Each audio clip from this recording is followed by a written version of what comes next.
I have some information about Prince Harry and Meghan Markle. We now know that their chief of staff he quit after 3 months. What is the reason behind this? He is going to be the sixth person to quit Archwell Foundation since they started it back in, I believe, 2020. What is the main reason he quit? Few things I don't understand, first of all, which is that this is not a political office. Archwell Foundation, this is not a political platform. Why they will keep someone and name him to be a chief of staff when they only have 9 people working, and Meghan and Harry, they work very, very rarely. Means they don't really need help. But then why they would hire someone and name that position as if they are running a political office, a government office, or some kind of office that is very, very prestigious. This is absolutely ridiculous, and this is what I don't understand. Another thing that I don't understand is why would he quit, especially when they made mention about him few weeks ago, and that's what came on the news when the Duke of Sussex appointed Josh Kettler as his grandly titled Chief of Staff earlier this year. It was said that he was the perfect man to quote guide Harry through his next phase. Again, doesn't make any sense after saying something like this, that he's the guide, he's gonna be showing Harry the right path. Why would he quit? Now, when we talk about guiding Harry and showing him the right path, it is not just showing him the right path in terms of where this whole organization will go, but also for Prince Harry personally, how he will develop, where his direction would be. We have some very, very interesting news. I will share that again in a second, but let's talk about what I understand from this, why he quit. And that is that, guys, working for Meghan and Harry is very, very toxic. This is an environment where nobody wants to work, and this is what people are talking online. Clearly, to walk out on a job after only 3 months would have been tough. It must have been crook, a toxic environment, cold. One must have felt miserable 24/7. Can't blame him, really. Feeling that lifeless stare on the back of your neck most days would have done it for me. Now, this is obviously, you can always argue and say, well, where did you get this stuff? But today I'm going to be actually sharing some insider information that will convince you what is really happening inside Archwell organization. According to one person, when he was talking to Daily Mail, this is what this person had to say. Speaking about the nature of these many departures means from Archwell Foundation, one former Archwell employee recently told Daily Mail, quote, "What may be the most telling is that the entire time I worked there, I don't think I heard a single current or former employee on their staff say they would take the job again if given the chance." In other words, anybody who had any experience working for Archwell Foundation or working at the moment will never have taken the job had they know what this organization is all about. But this is not about, just one person making some random statement. There are a lot of multiple people came out voicing their concern and saying exactly the same thing about Archwell Foundation. For example, this person again, he said, "These are not employees they had just found off the streets."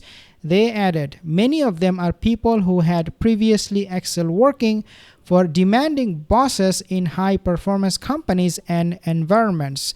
Nevertheless, these people who with a lot of experiences, many, many years of experiences and dealing with tough bosses, when they go to Meghan and Harry, they're like, you guys are the boss. You guys are the real bullies. You guys are the real boss." I mean, you should not have a boss at work for the sake of it.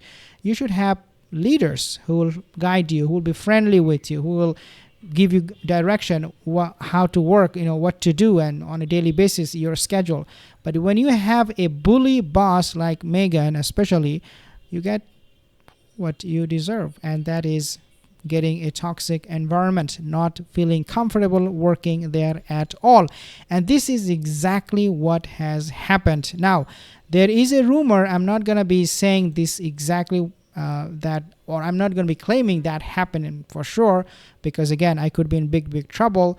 But there is a rumor that basically says the reason this person, Josh Kettler, he quit was because he found out that Harry is not just using cocaine. Again, this is something I have heard. One source mentioned that to me.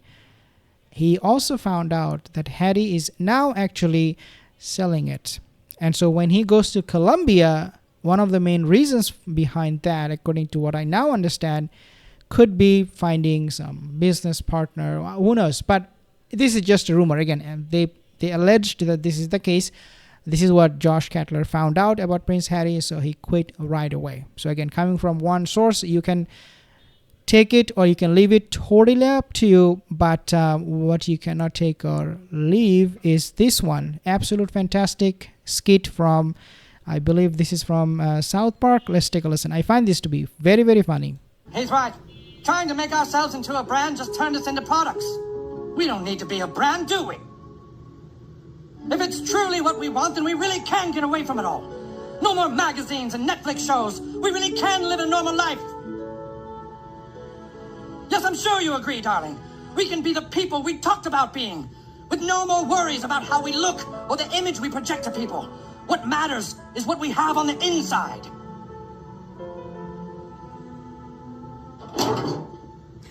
Hello? He's right. Okay, so I find that to be extremely funny, but it is true at the same time.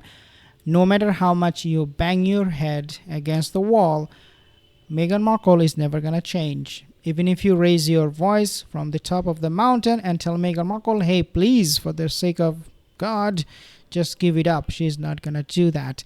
And this is why we are seeing Meghan Markle threatening the monarchy. This is what also came on the news.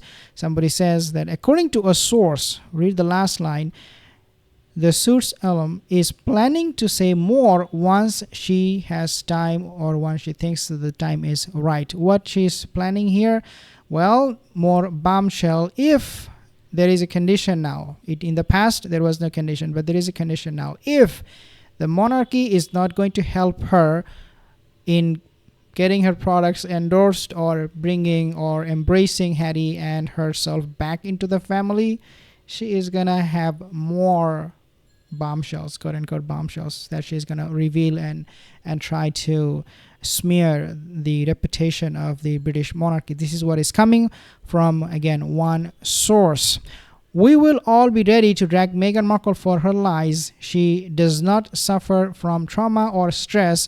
She inflicts that on others. This is what the comment was about. Now, of course, we know these are becoming laughing stocks, these two individuals. And this is why people today, wherever you go, to whatever show you watch, podcast, you see them getting mocked almost all the time. And Joe Rogan in this case is not exception. Look at what people are saying, and you can obviously read more from page 6 about Joe Rogan's comment about Meghan and Harry when he was making fun of them. And obviously, with all this fake royal tour to Colombia, things are only going to get much more ridiculous. I mean, the more they try to come out and try to create an impression about them and their brand, the more they get ridiculed. Now, I want to finish this with this last information. Okay, so basically, there are now reports that suggest Harry is very much keen on taking his doll Archie to Colombia. However, Meghan Markle is still considering that. She is not decided yet. What we know for sure is that she is not going to take Archie with her to Colombia. But there is a good possibility that we might see the doll Archie, not the doll Lilybuck, the doll Archie in Colombia, because according to some sources close to Meghan and Harry, they believe that Archie has grown well enough that now he needs to know different people, different culture. So this will be a great opportunity.